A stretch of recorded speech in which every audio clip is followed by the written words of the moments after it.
Okay, so ito na yung nakuha nating alukon. Okay, may half kilo na rin to. Medyo madami-dami na to.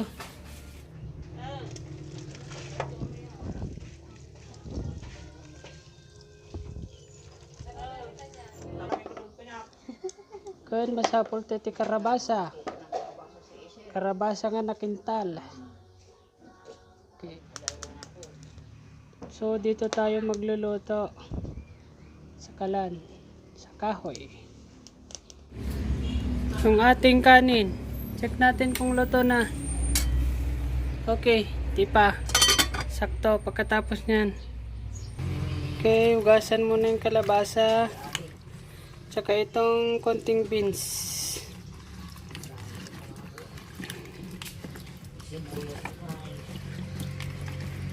Maganda rin ng konti. Siyempre, hindi mawawala sa dinengdeng yung sahog natin. Ang sahog natin ngayon, yung inihaw na bangus.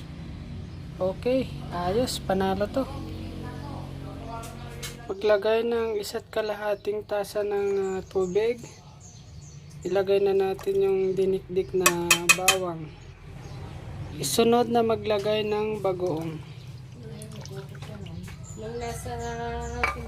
Pakuluan lang natin ito at pag kumulo na, pwede na nating ilagay yung bangus natin.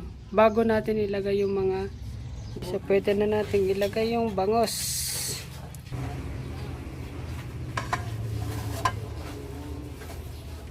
So, pakuluan lang natin ito hanggang sa manuot yung lasa ng bangus dun sa sabaw. So, bago natin ilagay yung mga gulay, tatanggalin muna natin yung... Okay, so pwede na natin tanggalin itong isda pagkakulo.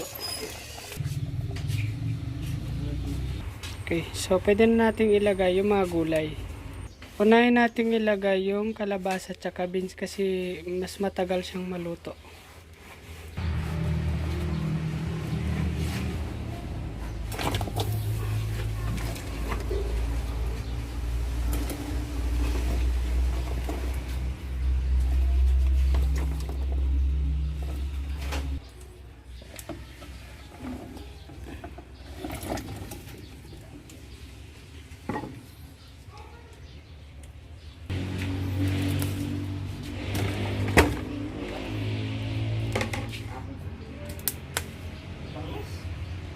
Okay.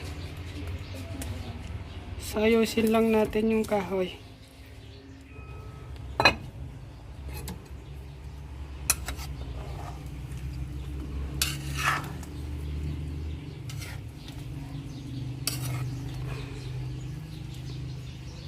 Okay, so palambot na yung kalabasa at saka beans. Pwede nang ilagay yung alukon.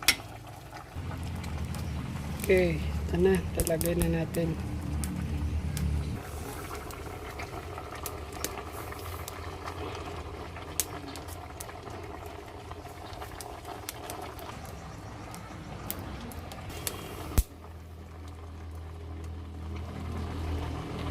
So, pabayaan lang natin kumulo ito.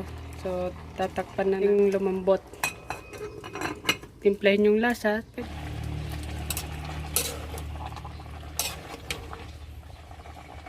Okay, so ito na yung ating dinengdeng na alukon. Palambot na. Pwede nang ilagay yung bangus.